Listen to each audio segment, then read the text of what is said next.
ጠንቋይ ነህ ልትለኝ ትችላለህ፣ ግን የሆነ ቁጥር ያዝ፣ የሆነ ቁጥር ያዝ። እኔ አውቃለሁ፣ አይምሮን አነባለሁ ማለት ነው። ያዝክ? ትክክል ከመለስኩኝ ፎሎና ለ10 ሰው ሼር ታደርጋለህ። ቃል ገባልኝ? እሺ፣ የሆነ ቁጥር ያዝ። ያዝክ?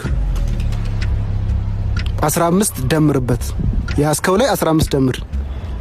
ደመርክ? 5 ቀንስ። ቀነስክ? 8 ደምር። ደመርክ? ቅድም ያዝከውን ቁጥር ቀንስ።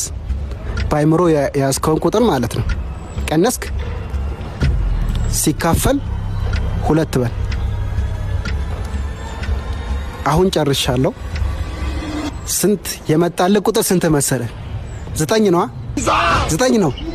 9 ከመጣ ፎሎ፣ ሼር፣ ላይክ ለ10 ሰው ሼር አድርግ። ካልመጣ ደግሞ ተሳስተሃል በለኝ። ይመችህ።